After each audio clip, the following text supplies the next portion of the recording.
Hello bull ड्रैगर्स दोस्तों, welcome to another episode of market चर्चा। तो आइए मैं सीधा आपको मार्केट की तरफ ले जाता हूं। तो फ्राइडे को हमने देखा कि बहुत ही स्ट्रांग मार्केट में रिकवरी हमें देखने को मिली थी और आज की ओपनिंग भी जो है ग्रीन में हुई, स्ट्रांग ग्रीन में हुई, क्योंकि ग्लोबल मार्केट्स अप थे। लेकिन मार्केट जो है ऊपर के लेवल पर सस्टेन नहीं कर पाए और निफ्टी ने भी करीब 17,800 का हाई लगाया, फिर वहां से फिसलते फिसलते 17,711 के आसपास जाकर उसने क्लोजिंग दी। और थ्रू आउट द डे अगर आप देखें, जब वो मार्केट नीचे की तरफ गिर रहा था तो वो धीरे धीरे गिरता गया और कोई सिग्निफिकेंट रिकवरी भी हमें देखने को नहीं मिलती। तो ये थोड़ी बहुत एक बेरिशनेस की इंडिकेशन कर रहा है और जिसके बारे में हम आगे भी बात करेंगे। अब अगर हम ओवरऑल सेक्टर्स की बात करें तो सेक्टर स्ट्रांग थे, काफ़ी सारे स्टॉक्स भी अप थे। सिर्फ दो सेक्टर्स नेगेटिव में थे और उसमें आपका पीएसयू और रियल्टी, ये दोनों जो है माइनर जो है रेड में थे। लेकिन जो है Nifty, IT and oil and gas sector जो है स्ट्रॉन्ग अप थे। यानी कि इन सेक्टर्स में जितनी ज़्यादा पिटाई हुई थी, अब उतनी ही अच्छी रिकवरी यहाँ पर हुई। और ऐसा अक्सर तभी होता है जब स्ट्रॉन्ग जो है शॉर्ट कवरिंग स्टॉक्स में होती है। तो अब आगे मार्केट का क्या रास्ता होगा, कहाँ जा रहा है मार्केट, इसके बारे में बात करने से पहले आइए पिछले हफ्ते हमने क्या क्या बात किया था उसको एक बार रिविजिट कर लेते हैं। तो सबसे पहले जब मार्केट स्ट्रांगली गिर रहा था, बेरिश मोड में था, उस वक्त हमने कहा था कि यहाँ पर रिकवरी के बहुत अच्छे आसार हैं। साथ में हमने ये भी कहा था कि 17,000 का जो लेवल है इतनी आसानी से नहीं टूटेगा और वहाँ से एक बहुत अच्छे रिकवरी के चांसेस हैं और मार्केट जो है करीब 17,700 के लेवल के आसपास जा सकता है।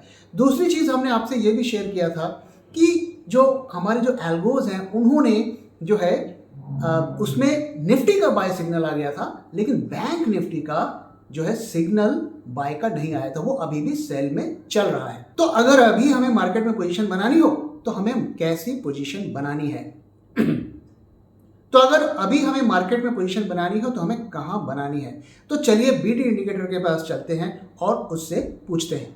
ओके, तो आइए पहले बीटी इंडिकेटर क्या बताता है इसको जरा देखने की कोशिश करते हैं। तो दोस्तों, जैसा कि मैं आपके साथ शेयर कर रहा हूं, ये हमारा बीटी इंडिकेटर है और ये हम एक लॉन्ग टर्म की पिक्चर देख रहे हैं निफ्टी की। और आप देखिए, ये जो है निफ्टी का स्पॉट प्राइस है और ये जो है हमारा बीटी इंडिकेटर है।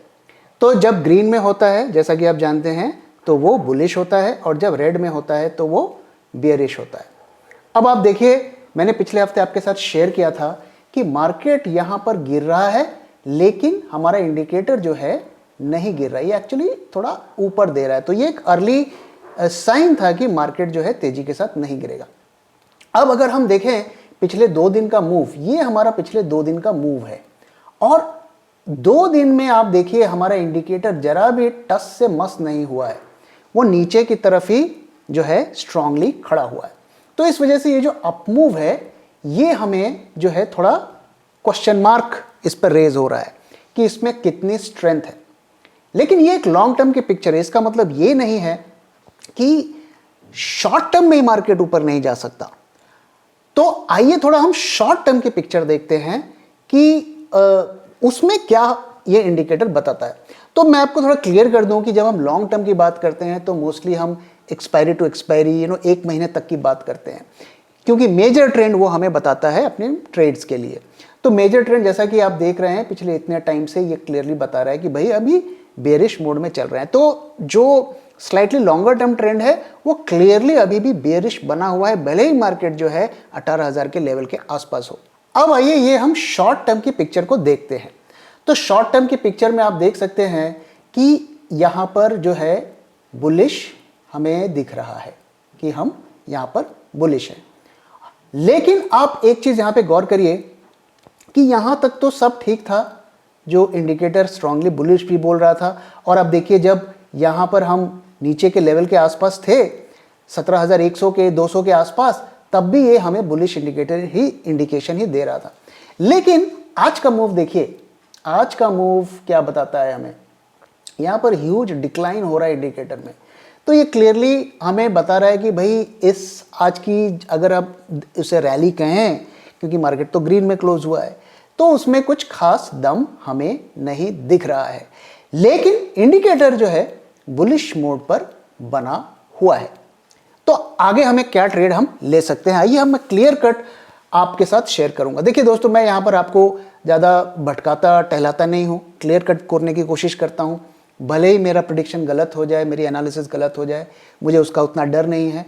और आप लोग अगर ट्रेड करते हैं मार्केट में तो आप समझ सकते हैं, मैं कोई जो है सर्वज्ञाता नहीं हूँ, मुझे ऐसा नहीं है कि सब कुछ पता है। तो जो भी एनालिसिस होती है मैं आपके साथ शेयर कर रहा हूँ, और उसके बेसिस पर आप खुद जज करिए कि क्या आपके लिए काम कर रहा है और क्या काम नहीं कर रहा है। लेकिन ऐसी मैं कोई गारंटी नहीं दे रहा हूँ कि मैं जो कह रहा हूँ वही होगा। प्लीज़ इसको अपने दिमाग पे रखिए। तो अगर हमें ट्रेड लेना हो तो हम क्या ट्रेड ले सकते हैं? तो पहली चीज़ तो ये कि शॉर्ट टर्म में निफ्टी बाय है, ये मैंने आपको बता दिया। तो हमें अभी लॉन्ग की तरफ ही ट्रेड लेना है, हमें अभी निफ्टी को शॉर्ट नहीं करना है। तो अगर हमें फ्रेश पोजीशन बनानी है तो हमें क्या करना चाहिए? तो अगर आप पोजीशन ऑलरेडी बाय लॉन्ग की होल्ड कर रहे हैं, अगर आपने जो है निफ्टी में बाय किया हुआ है, तो आपको क्या करना चाहिए? तो देखिए 17,566 और ये लेवल मैंने कल आपके साथ शेयर किया था, इस लेवल के ऊपर आप ट्रेंड को राइड कर सकते हैं, आप लॉन्ग रह सकते हैं। अगर आपने पोजीशन बनाई है तो आप रह सकते हैं। अब अगर आपने आज पोजीशन बनाई है बहुत ही ऊपर लेवल 17,018 17,800 के आसपास, तो भाई फिर मैं नहीं कह सकता आपको क्या करना है। लेकिन अगर आपने हमारे लेवल्स जो हमने पिछले हफ्ते लेवल शेयर किए थे उस लेवल के आसपास पोजीशन बनाई है तो आप उसे होल्ड कर सकते हैं। अगर आपको फ्रेश पोजीशन बनानी है तो कहाँ बनानी है? तो फ्रेश पोजीशन बनाने के लिए हमें वेट करना पड़ेगा 17,763 ये लेवल के ऊपर। अगर मार्केट सस्टेन होता है कुछ टाइम तक, आप देख सकते हैं 10 मिनट 15 मिनट देख सकते हैं, अगर सस्टेन हो रहा है तो आप पोजीशन बना सकते हैं।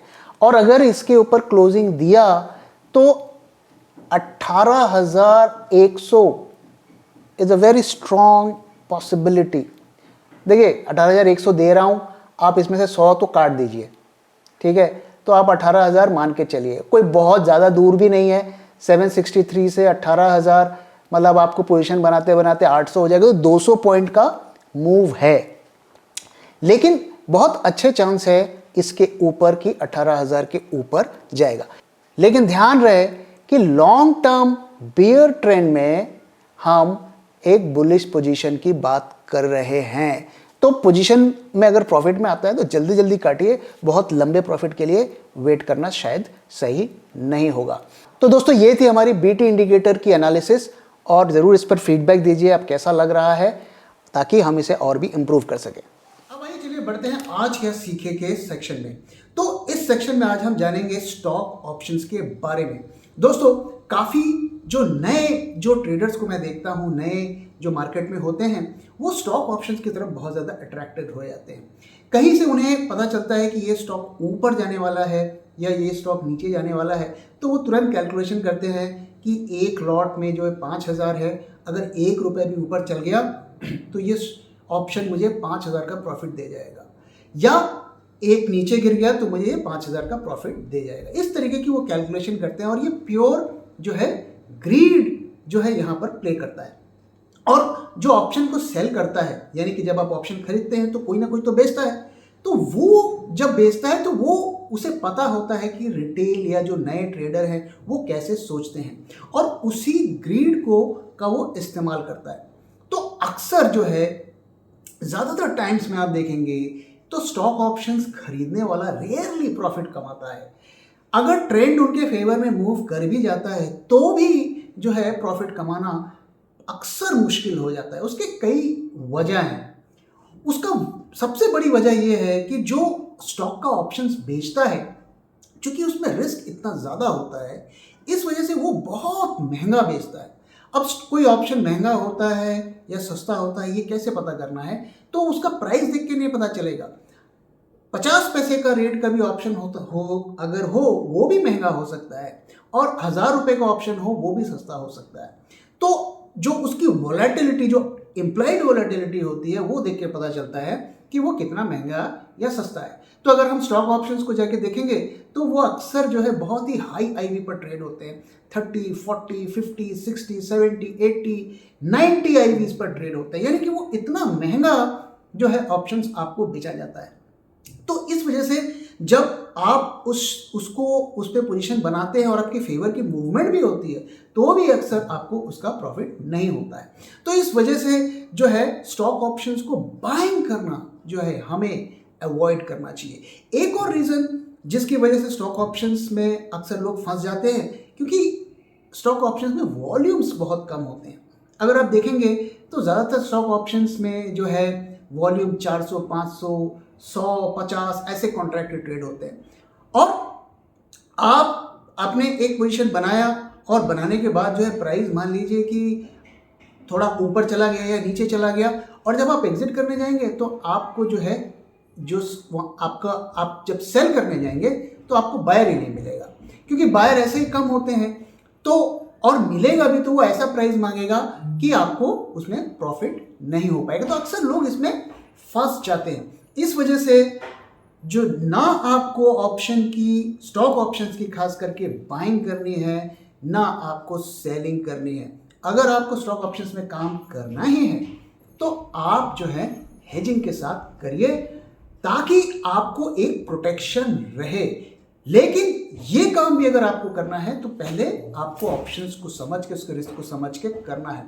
तो मैं आपको, जो नए लोग हैं, जो ऑप्शंस में नए हैं, मार्केट में नए हैं, मैं स्ट्रांगली आपसे रिक्वेस्ट करूंगा कि स्टॉक ऑप्शंस की बाइंग या सेलिंग को बहुत सोच समझ के करें, और स्पेशली हमें जो है बिना हेजिंग के इसमें काम नहीं करना चाहिए। तो दोस्तों, इसी के साथ मैं इस वीडियो को यहाँ पे खत्म कर रहा हूँ। आशा करता हूँ आपको वीडियो पसंद आया तो प्लीज़ वीडियो को लाइक करिए, अपने दोस्तों का शेयर करिए और हमारे चैनल को भी सब्सक्राइब करिए। Thank you very much for time and thank you for watching.